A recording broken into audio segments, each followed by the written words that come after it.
Russia's defense ministry says its forces are advancing in the Ukrainian city of Pokrovsk, as it released video said to show strikes on a nearby village. The Ukrainian military response is that Russian troops do not have full control of any district in the eastern rail and road hub.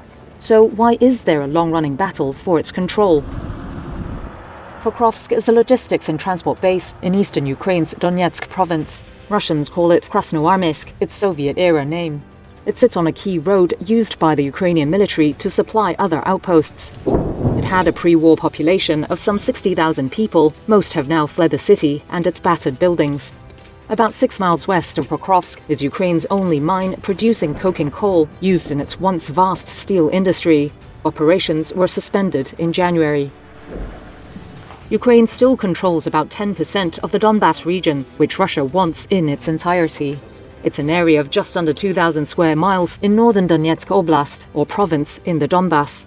Pokrovsk is dubbed the gateway to Donetsk by Russian media. Capturing it would give Moscow a platform to drive north towards the two biggest remaining Ukrainian-controlled cities in Donetsk, Sloviansk and Kramatorsk. Here's Rob Lee, senior fellow at the US-based Foreign Policy Research Unit. I think Sloviansk, Kramatorsk is really still the most kind of vital, important part of Donetsk Oblast for Ukraine to defend. It is still really the center for command and control, for logistics, and for holding much of the front line. It kind of operates in these two cities. It would also give Moscow its most important single territorial gain inside Ukraine since it took Avdiivka, not far from Pokrovsk, in early 2024.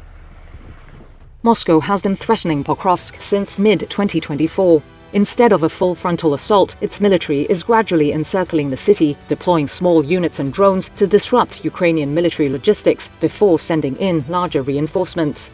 Kiev says Russia's offensive has seen its forces sustain huge losses.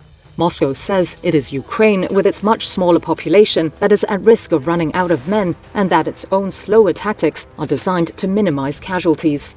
Ukraine's incursion into Russia's Kursk region last year, which Moscow fought back, slowed the Russian attack on Pokrovsk too. Because if Russia continues to... Lee says Russian infiltration groups have moved very deep into the city. To what extent they control this whole area is kind of unclear, but it is clear that the last week or two, Russia has accumulated a larger and larger force in the city. Ukraine has rushed to strengthen positions in Pokrovsk. President Volodymyr Zelensky described the fighting as fierce, but added, "We must continue to destroy the occupiers."